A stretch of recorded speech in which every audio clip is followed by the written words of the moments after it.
से तूफान, जिस वजह से मिली भारत को हैट्रिक जीत। वही कप्तान सूर्य कुमार यादव के बल्ले से 2 बैक टू बैक अर्धशतक। जी हां दोस्तों, भारत बनाम न्यूजीलैंड के बीच 5 मैचों का T20 सीरीज का तीसरा रोमांचक महामुकाबला गुवाहाटी के खूबसूरत बरसपारा स्टेडियम में खेला गया, जहां एक बार फिर से भारतीय टीम ने न्यूजीलैंड को घुटने टेका दिए हैं, पूरी तरह से कुचल कर रख दिए हैं। भारत ने भले ही वनडे सीरीज हारे हो, लेकिन T20 सीरीज में तो दिन में तारे दिखा दिए हैं न्यूजीलैंड को, और हार का बदला जीत से ले लिए। तो दोनों टीमों के बीच चल रहे 5 मैचों की T20 सीरीज में भारत ने 3 के तीनों जीत चुकी हैं। जहां पहले T20 मुकाबले में नागपुर में भारत ने न्यूजीलैंड को 48 रनों से हराया था, वहीं दूसरे मुकाबले में 7 विकेट से न्यूजीलैंड को हराया था। वहीं तीसरे मुकाबले में जो गुवाहाटी में खेले गए, इसमें भी बुरी तरह 8 विकेट से हरा दिया है, और अब ये सीरीज को 3-0 से अजय बढ़त बनाकर अपने नाम कर लिया है। दोस्तों, आज के इस रोमांच भरा हुआ मुकाबले पूरी हाइलाइट्स की बात करें तो भारतीय कप्तान सूर्या ने पिच पर घास और शाम को ओस को देखते हुए टॉस जीतकर पहले गेंदबाजी चुनी, और कप्तान सूर्या और टीम के लिए ये फैसला बिल्कुल सही साबित हुआ। जहां इस मुकाबले में पहले भारतीय गेंदबाजों ने कमाल कर दिखाया और न्यूजीलैंड को सिर्फ 153 रन बनाने दिए पूरे 20 ओवर्स में, जो भारत के सामने ये बहुत छोटा स्कोर था। उसके बाद बल्लेबाजों ने लाजवाब प्रदर्शन किए और भारत ने ये छोटे से लक्ष्य को सिर्फ 10 ओवर्स में ही फिनिश कर दिए।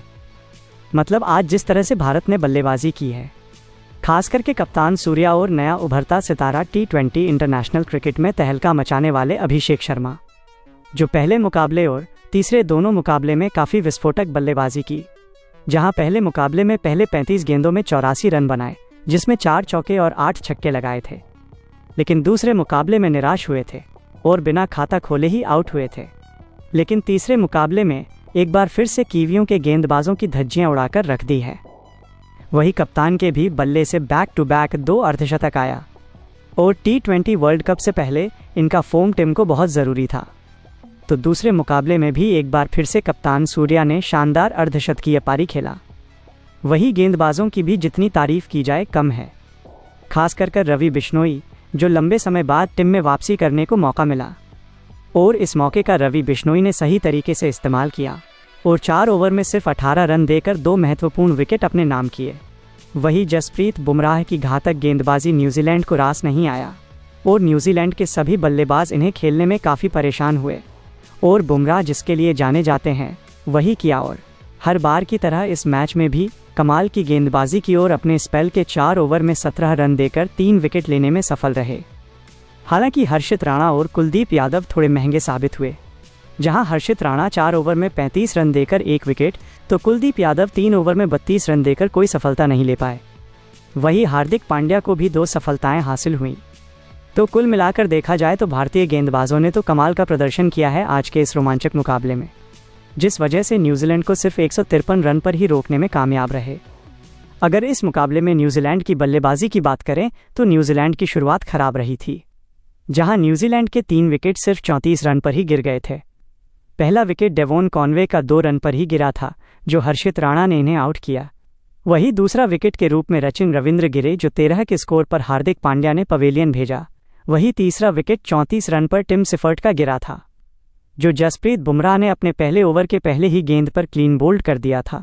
वही उसके बाद ग्लेन फ्लिप और मार्क चैपमैन ने थोड़ी देर पारी को संभालने की कोशिश की, लेकिन आज भारतीय गेंदबाजों के आग उगलती हुई गेंद न्यूजीलैंड के किसी भी बल्लेबाज पढ़ नहीं पा रहे थे, और मार्क चैपमैन बड़ी शॉट खेलने की गलती की और रवि बिश्नोई के गेंद को समझ नहीं पाए, और विकेट कीपर संजू सैमसन के हाथों एज आउट हुए।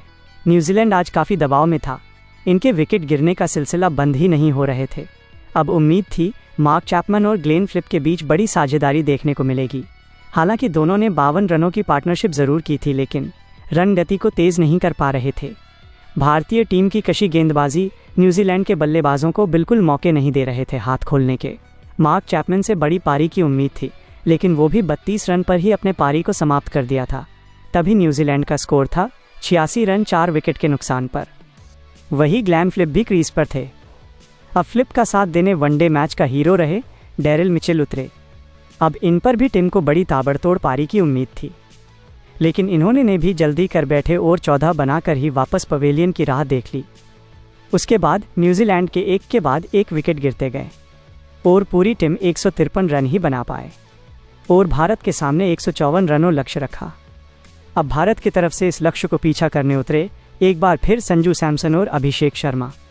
दोनों के ऊपर टीम को एक बेहतरीन शुरुआत दिलाने की जिम्मेदारी थी, लेकिन यहाँ पहले ही गेंद पर पूरा स्टेडियम में सन्नाटा छा जाता है। चूँकि न्यूजीलैंड ने भारत को पहले ही गेंद पर भारत को पहला बड़ा झटका दे देता है। अब पहले बॉल पे विकेट टीम पे कितना बड़ा दबाव होगा ये सोच नहीं सकते। मैट हेनरी की गेंद को संजू सैमसन बिल्कुल नहीं पढ़ पाए और सीधा विकेट से जा टकराई। संजू सैमसन बिना खाता खोले ही पवेलियन लौट गए। फिर उसके बाद जो हुआ वो पल क्रिकेट के इतिहास के पन्नों में लिखा जाएगा। अभिषेक शर्मा और ईशान किशन दोनों छोर से ऐसी बल्लेबाजी की कि हर गेंद को चौके छक्के में डील कर रहे थे। हर तरफ चौके छक्के की गड़गड़ाहट नजर आ रही थी। न्यूजीलैंड के कप्तान और टीम परेशान थे। वही सभी गेंदबाज यही सोच रहे थे कि बस ये बॉल किसी तरह निकल जाए। लेकिन आज अभिषेक शर्मा और ईशान किशन कहाँ रुकने वाले थे। बाहर से ही सोच के आए थे कि मैच को जल्दी ख़त्म करना है, और वही किए भी। जहां सिर्फ 3 ओवर में ही टीम का स्कोर 50 रनों तक पहुंचा दिया और दोनों ने सिर्फ 19 गेंदों में ही 53 रनों की पार्टनरशिप भी पूरी कर ली, जिसे देख सभी न्यूजीलैंड के खिलाड़ी हैरान परेशान हो गए थे। एक तो रन कम और ऊपर से ऐसी कुटाई। लेकिन चौथे ओवर में न्यूजीलैंड के लिए थोड़ी सी खुशी का पल आया, जहां ईशान किशन को बाहर करने में कामयाब रहे। लेकिन क्या पता था कि अब आंधी के बाद तूफान आएगा और इससे भी खतरनाक होगा। जी हां, अब ईशान किशन के आउट होने के बाद न्यूजीलैंड के गेंदबाज सोचते होंगे कि अब थोड़ी राहत की सांस ली जाए। लेकिन अभी भी क्रीज पर अभिषेक शर्मा खड़े थे और उनका साथ देने कप्तान सूर्या उतरे। अब पिछले मुकाबले को न्यूजीलैंड के गेंदबाज तो भूले नहीं होंगे, जिस तरह से कप्तान सूर्या ने 83 रन ठोके थे। ठीक उसी पारी को सूर्या ने बरकरार रखा और पहले ही गेंद से अटैक करना शुरू कर दिया था और दोनों छोर से फिर से शॉट लगाते जा रहे थे और दोनों ने ऐसी धज्जियां उड़ाई न्यूजीलैंड के गेंदबाजों की कि 10 ओवर में ही मैच फिनिश कर दिया। और दोनों ने एक बार फिर शानदार अर्धशतकीय पारी खेली, जिसमें अभिषेक शर्मा ने 67 रन बनाए 20 गेंदों में, जिसमें 7 चौके और 5 गगनचुम्बी छक्के लगाए। वही कप्तान सूर्या का बैक टू बैक 2 अर्धशतक देखने को मिला, जहां इस मुकाबले में 53 रनों की शानदार पारी खेली। लेकिन जिस तरह से आज अभिषेक शर्मा और कप्तान सूर्या ने बल्लेबाजी की है, अगर न्यूजीलैंड 300 बनाते तो 2 ओवर पहले ही चेज हो जाता। तो भारत ने न्यूजीलैंड को 5 मैचों की T20 सीरीज में न्यूजीलैंड को 3-0 से हराकर सीरीज अपने नाम तो कर ही लिया है। लेकिन एक चीज़ जो था, जो भारतीय फैंस सोच रहे थे, वो था वनडे सीरीज का बदला। तो भारतीय फैंस के लिए बड़ी खुशबरी है कि सूर्या सेना ने न्यूजीलैंड से बदला उसी अंदाज में लिया है जिस अंदाज में न्यूजीलैंड ने भारत को हराया था। हालांकि देखा जाए तो उससे भी काफ़ी बुरा हराया है। लेकिन अभी इस सीरीज के 2 मुकाबले अभी भी बाकी, तो क्या बाकी 2 के दोनों मुकाबले भारत जीतकर क्लीन स्वीप करेगी? आपकी क्या राय है कमेंट करके ज़रूर बताएं। चैनल को सब्सक्राइब कर दें। क्या आप चाहते हैं कि मैं इस शानदार